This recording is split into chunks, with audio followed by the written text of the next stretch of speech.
Hey,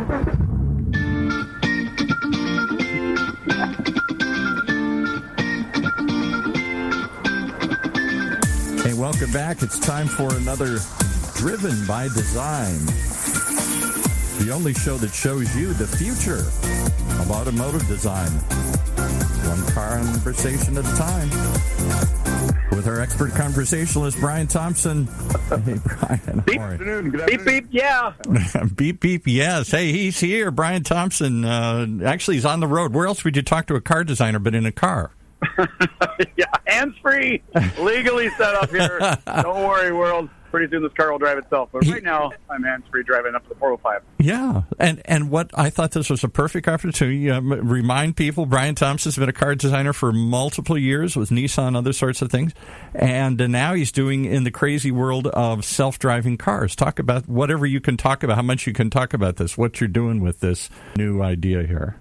Today is such a fun day because we are in the clay modeling phase of the project, and I'll explain what that is. But basically, my background, of course, is good 10 years at Nissan, and now I have my own consultancy, and I do mostly self-driving cars for Silicon Valley startups. I still work with, the OEMs like Honda and Volvo and stuff, but really everything is kind of transitioning to these little bots that bring you stuff or bring you places or take you on an experience.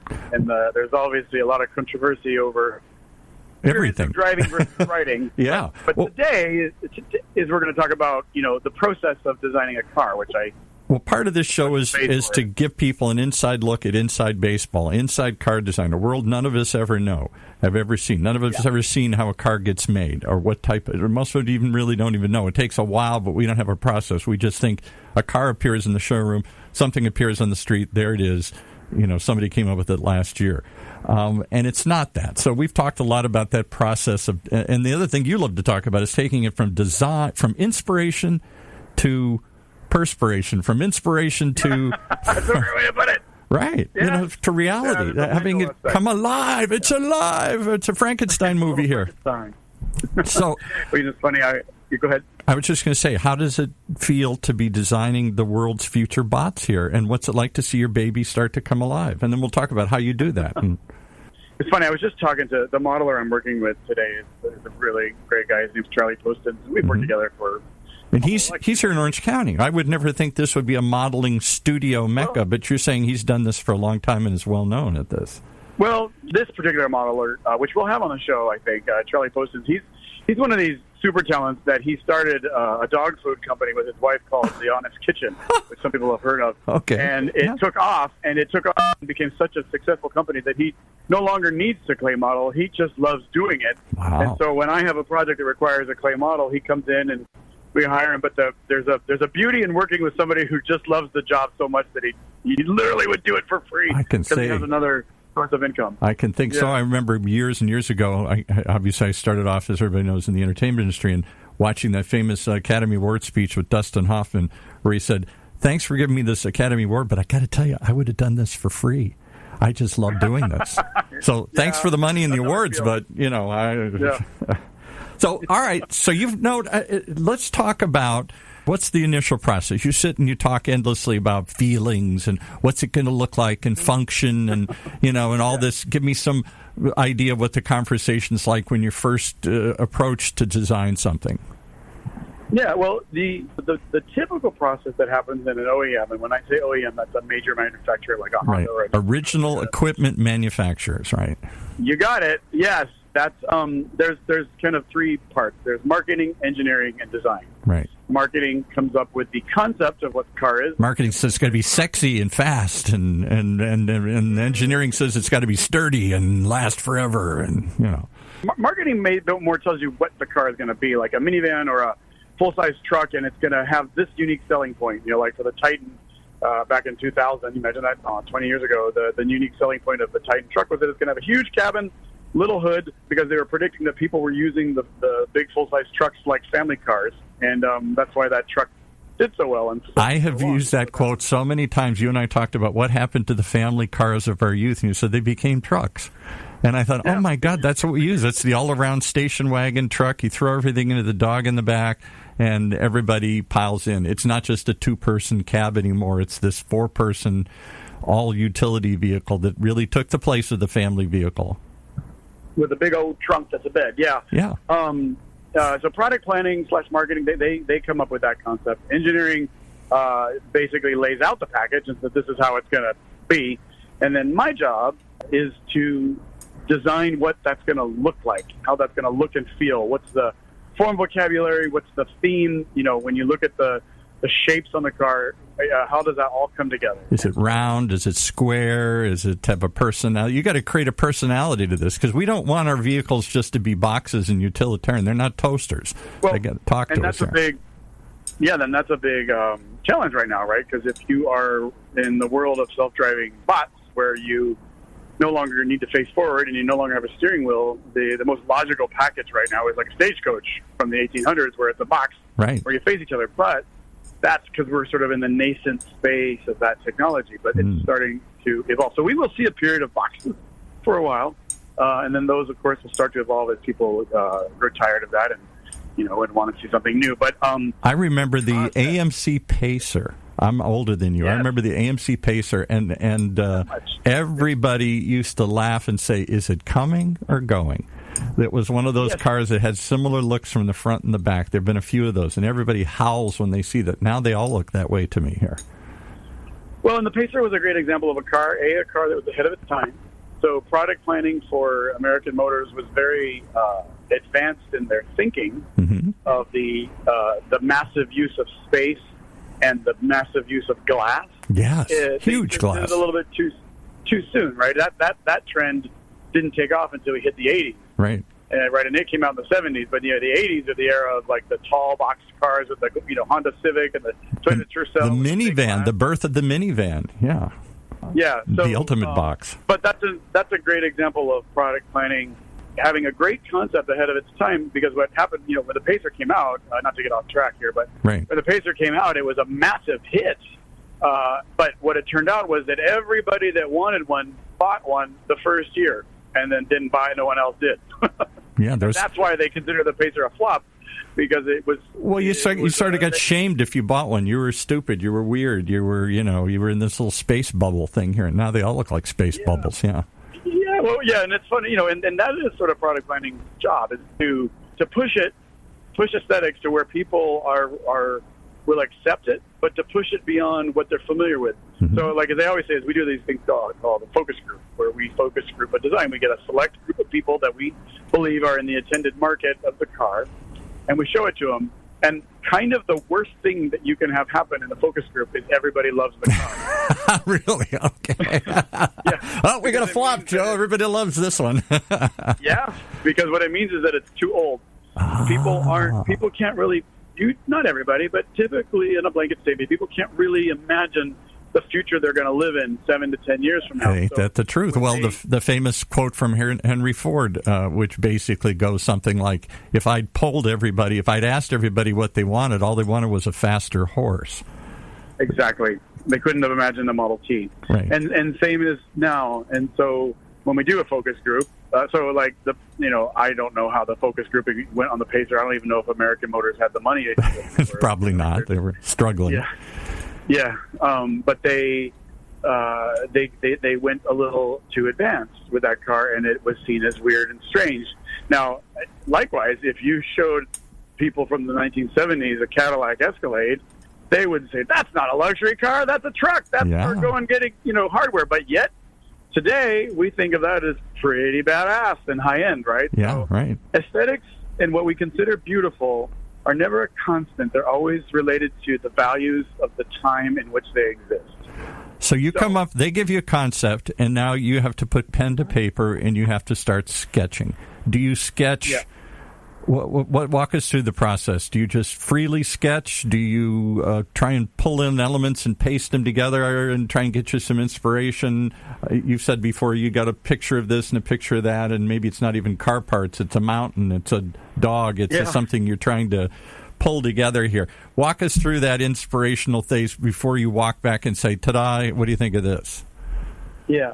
Well, I typically... It's like, how do you write a hit song? Do you sit in the bathroom? Right. Where do you go? Let's ask Diane Warren. She seems to know how to do it. How many millions of songs has she written? Yeah. Right. So I will get a general dimension and size of the vehicle so that I know what the proportions are that I'm working on. Let's say I'm working on, a self-driving taxi. Mm-hmm. I will know the general seating package that people are going to face each other. It's going to be this long, this wide. And so I generally have a proportion in my mind.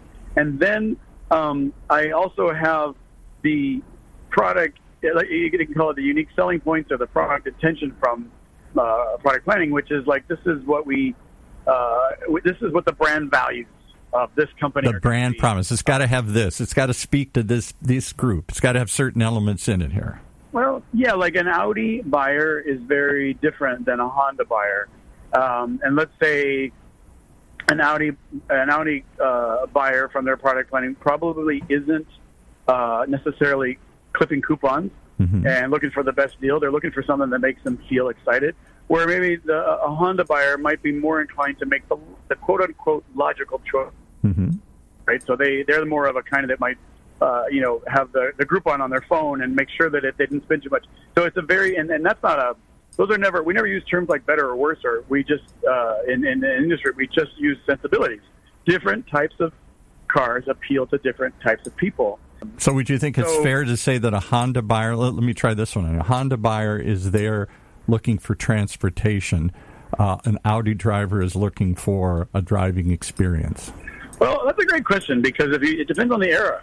If you think of Honda today, just since we just happened to say the word Honda, could have been any company, but Honda of the 70s, it's a motorcycle company that got into racing, right? So it was a very energetic company. Honda today maybe is a different company than where it started. Where Honda will be in another 10, 15 years, maybe they get back to their roots. You never know, right? But yes, today Honda buyer is very different than an Audi buyer, for sure. The point of this is that sensibility is intentional, and the designer is trying to appeal to that when they're drawing. And how do you do that? So that's how you get to when you put pen to paper. I'll give you a strange example that pops in my head. Years ago, I did when I did PR and marketing for a number of years, I worked for a couple of hot tub companies. I think we talked about this. I was big in the hot tub industry for a while. And one of the things that most hot tubs, people don't realize, were sold in county fairs and home shows and stuff, impulsive places. You get cotton candy and you're supposed to sell them a $10,000 hot tub. It was crazy, but that's where they sold most of them. So I kept saying, well, we got to come up with something cheap, light, portable that they could almost literally take home and plug in. And I was kind of a pioneer in that world. And so we came up with this thing, roto-molding. It was a big plastic dog dish, basically. It's the same way they make dog dishes. They just spin it, and out comes this shape. You stick a little motor in. It just plugs into the wall and doesn't have a lot of power, but, makes bubbling hot water. And, everybody howled at this thing. It was ugly. It was horrible. Everybody said it looked like a dog dish. And so I said, that's the test. So when we trained the sales staff, we had the big fancy acrylic ones with fancy colors and shapes and forms and waterfalls and everything else. Then we had the dog dish. And we would say, somebody'd walk up and they'd say, why is this one a third of the price of that one? I'd say, well, we make it faster, we make it cheaper, we make it tougher, it's indestructible. Of course, it looks like a dog dish. And everybody's horrified. They say, you can't admit. I said, that's what they're all thinking. So we saw that if they reacted and said, no, I think it's kind of cute, then we knew, hey, they were just looking for a box of bubbling water. They didn't care what it looks like. They wanted reliability, dependability, take it home, cheap price, all this stuff. But if they went, it looks like a dog dish, we immediately moved them over to the fancy stuff because that wasn't, no matter how reliable and cheap and affordable it was, it didn't appeal to the aesthetic. They wanted an aesthetic quality to it. So absolutely, and that's a great discovery, and it's a great synopsis of how kind of design works, because oftentimes people will say, I like or I don't like, and you often know if they say I don't like, that really just means that product wasn't intended for them. Yeah. Right. So if they might say, somebody might say something like polarizing. Oh, I don't know. Let's take like a Scion or a Honda Element or like a Nissan Cube. Yes, we've talked about those, right? Okay. Yeah, and so what you kind of learn is that car wasn't like the funny way to answer is like, well, they wasn't designed for you, honey. So it's fine that you think it's ugly. So like there is a bit of that, and you're trying to sort of target a specific group. Some cars you have a broader range, like a Camry. Some cars are very specific, like a McLaren, Wow. Something like that. So anyway, the pen to paper question that you asked me is that having that information, my job is to sort of combine the proportions in the engineering and then that sensibility, and then you inject sort of your own flavor and things that you're inspired by, and you create sketches that are really an exploration, and it's kind of a little journey. You just draw. There's no I wouldn't say there's a cerebral answer to the question of design. It's just you're sketching something while you explore, and you almost kind of go into a little trance. You're purposefully thinking of those things. They're in the back of your mind, but you're also letting your mind kind of go soft, and you sketch. And then things start to appear, and I will say, as a designer, you're always looking for something new.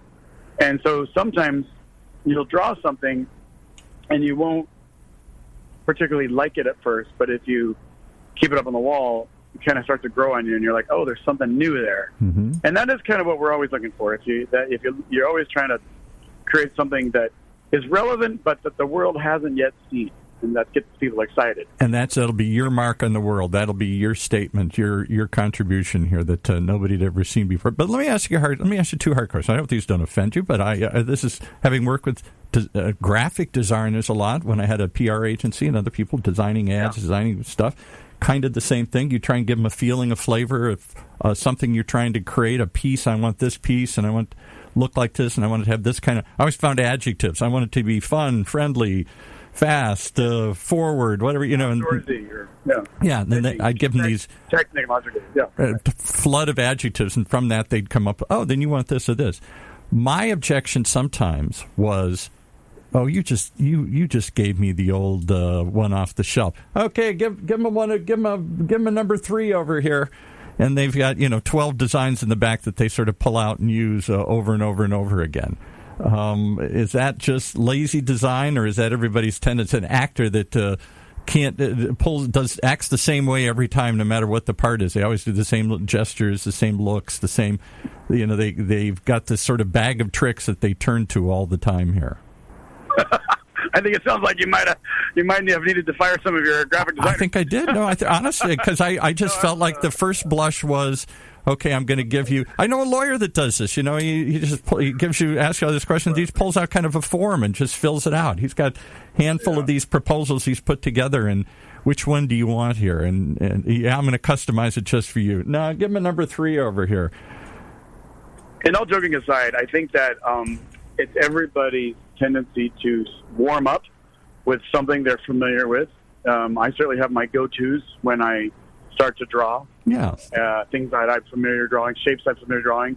And usually those things are things I've drawn before, but they're really they're the moment you turn the pizza oven on, right? Yeah. You're not ready really to bake the pizza yet. And that's why and sometimes you land on a eureka moment right away. But usually for me, I'm kind of warming up and like trying things out, and then all of a sudden, like boom, an errant line or a line I've never drawn before hits it, and I'm like, oh, she's sexy.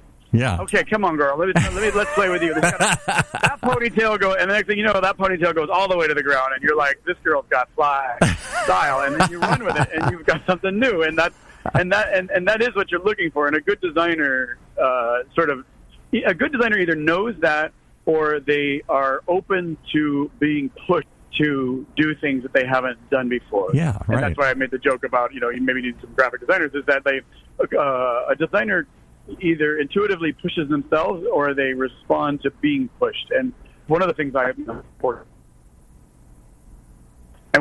love about working for these super high-tech advanced companies, which are very different than the regular car companies, this is the first time usually they're doing it. And so they're looking for something totally new, and they push me, and they usually are, what I love about it is a lot of the guys that I work with are often younger than me, and the way they see the world is so much different than I do, that I find I'm often learning more from them and the way they describe things, and they push me to create things that I've just never drawn before. We had somebody on a show recently doing, and they called it reverse mentorship. The idea that you can learn from the people that you're mentoring.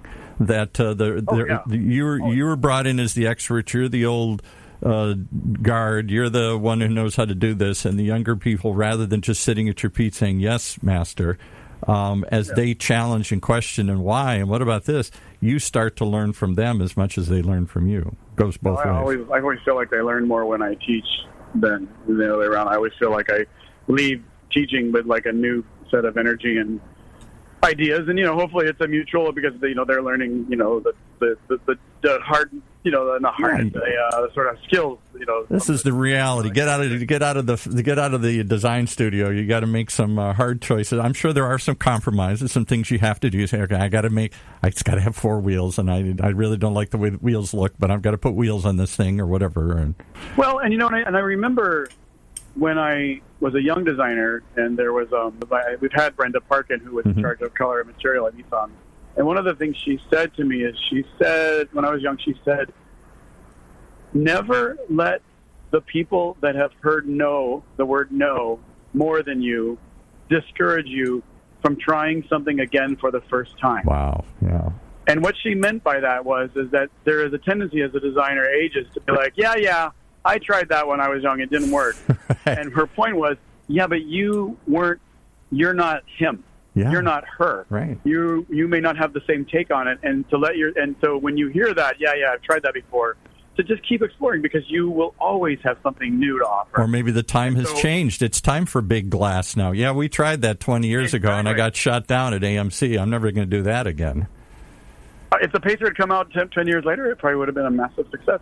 But also what the Pacer doesn't get credit for, right, is it was the pioneer. So it sort of set the stage where people may have laughed at it, but there was enough cultural context to the car where people were like, hey, the ones who drove it were like, oh, this is a really neat space to be in. I want that, and then that starts to breed into the culture. So anyway, I just always love that. And I remember sitting in a Pacer once. It looked better looking out than it did looking in, if that makes sense. Exactly.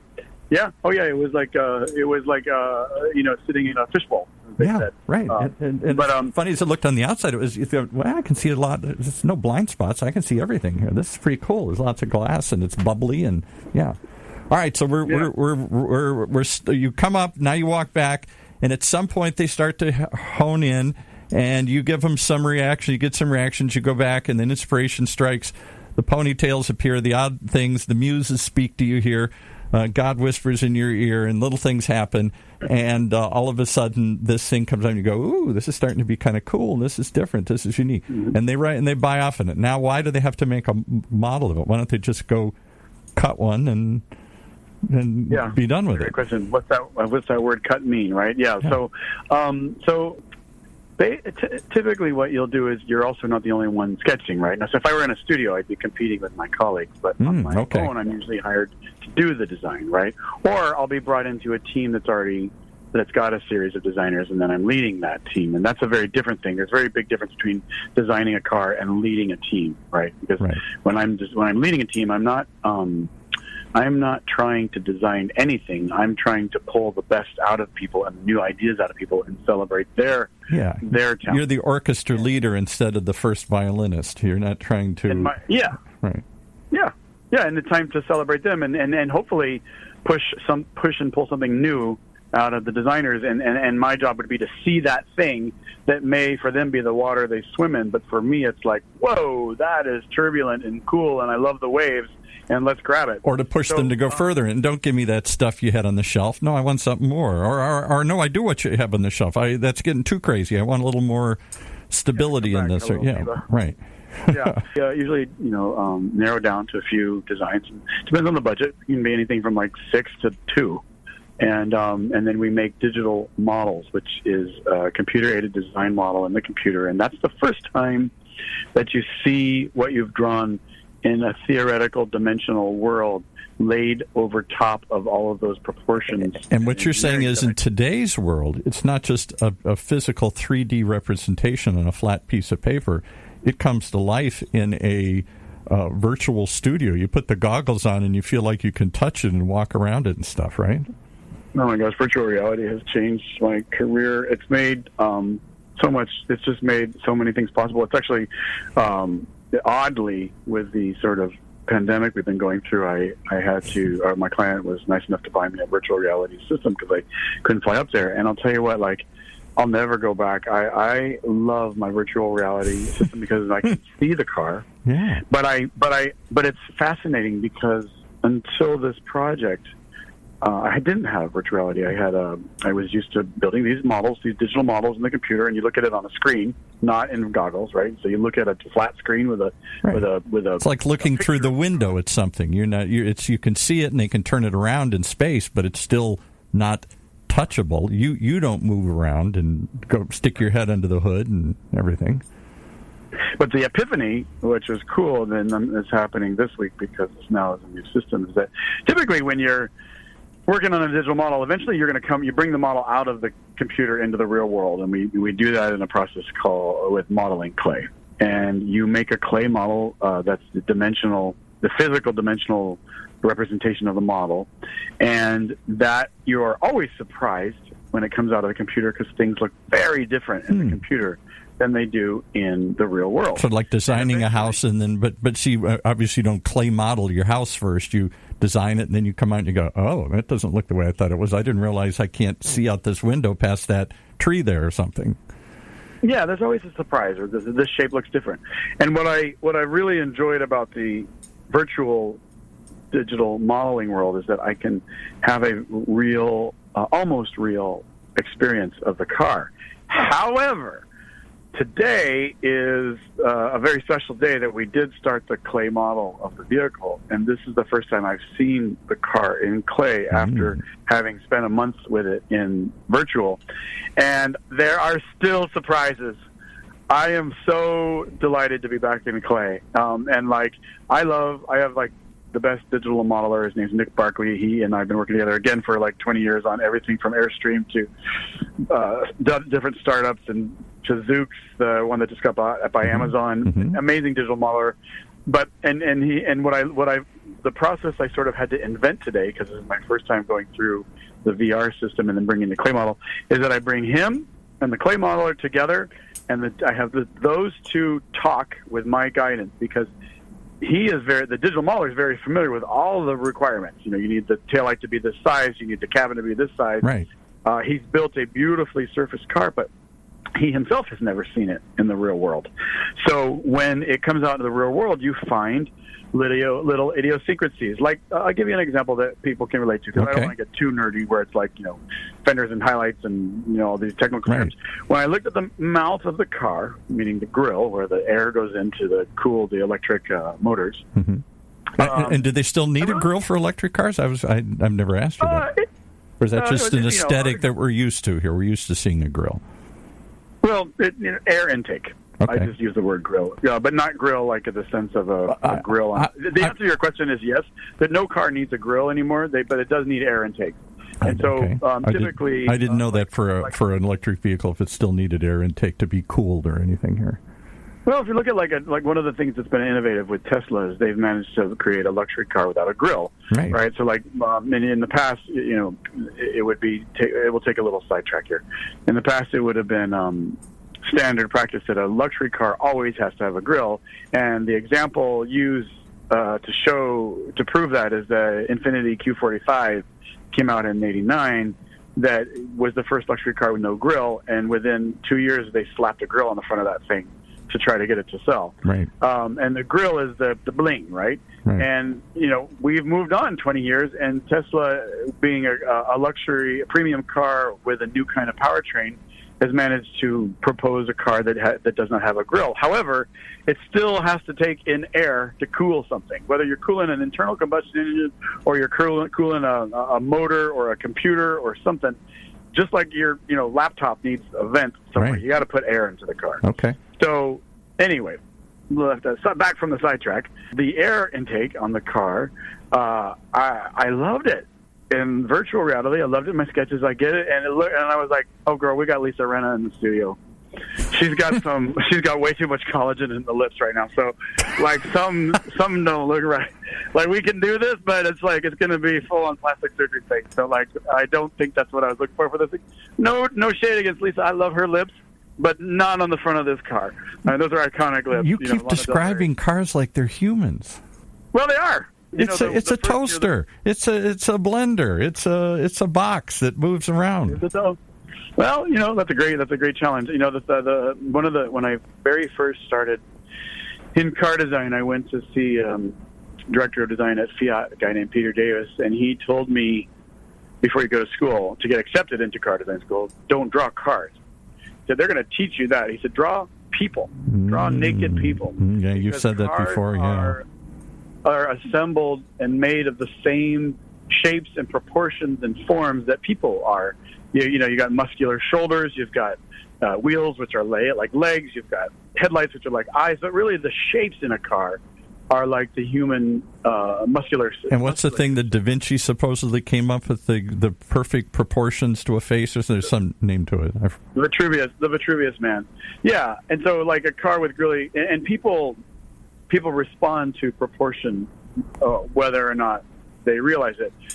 Case in point, if we're still talking about the Pacer still has odd proportions, right? The Pacer doesn't really sit well on its wheels. It's got wheels that are way far inboard, and its top is so big that we're talking like Helen Hunt forehead on this car. Right? It's major. Helen, you can direct all of your mail to OC Talk Radio. We'll give you equal time here. I think she would probably. I can dig it. I'm sure. She's doing just fine in her career. She don't care what I think. But she's a beautiful woman. But she got a big old forehead, right?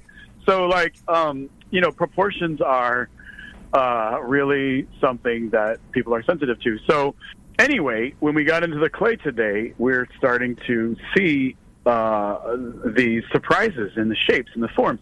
And it's really about, and so the job that we have when we do the clay model is to recreate those shapes by hand with the human touch. And there are different schools of thought in automotive design, and I've had some wonderful mentors, but I would say probably the one that I relate to or emulate the most would be Tom Matano, who would be very much an advocate for the clay model. Tom Matano. He wanted to touch everything. Yeah. When he was on your show, you had to touch it. It had to reach out, or it had to call you. It had to beckon you to look back at it one more time. It had to have that kind of, that hands. It couldn't just be cut by a lathe or a computer. Yeah. And so think about cars he did. Mazda Miata, RX-7, these very voluptuous, beautifully surfaced cars that they really couldn't have really need a human touch. And I can attest that you still need that human touch even in 2020.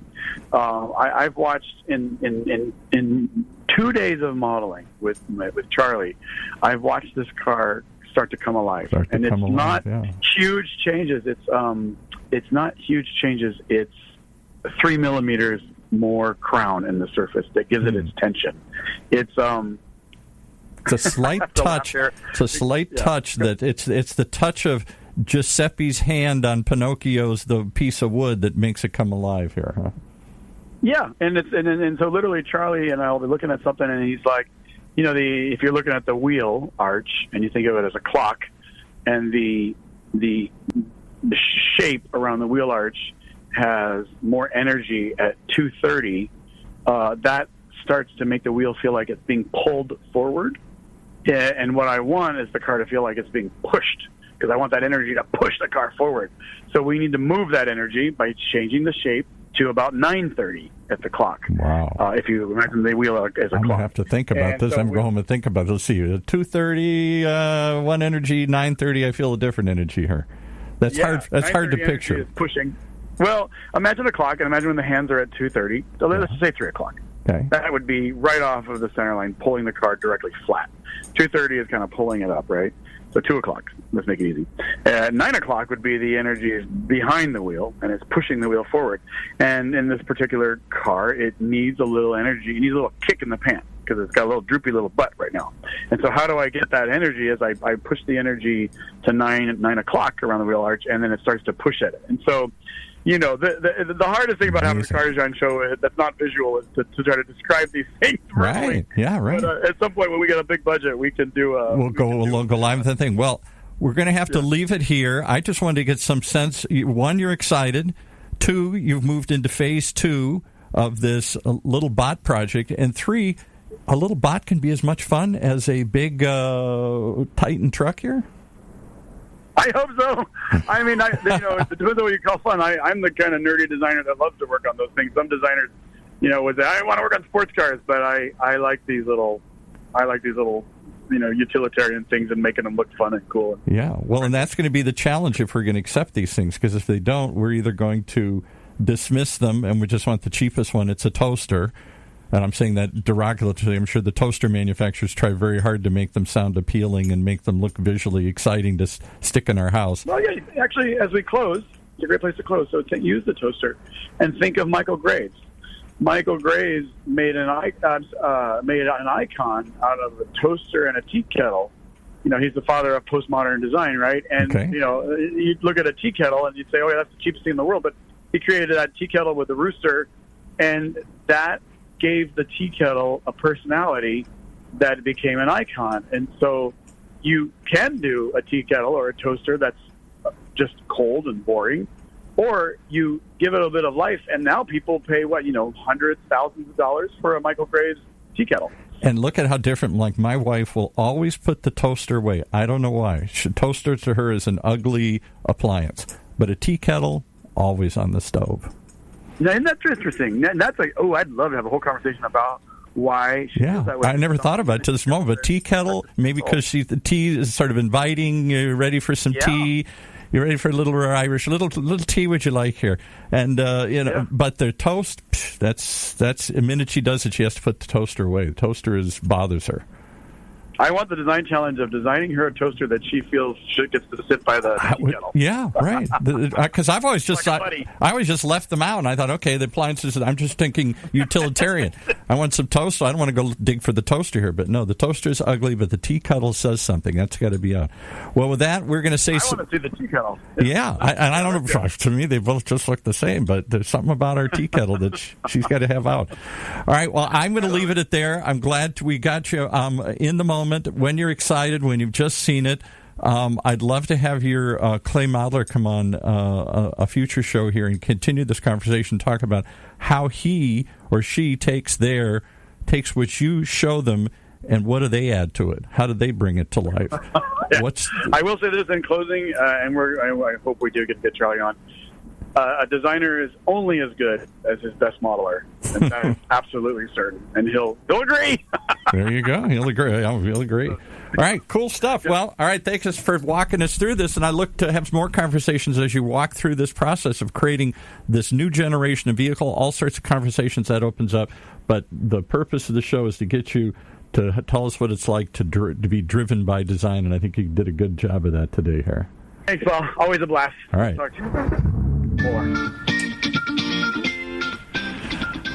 Well, there you have it. Another example of why you should tune each and every week to Driven by Design, the only show that takes you behind the scenes into the world of creating new vehicles, right here in Orange County's only community radio station.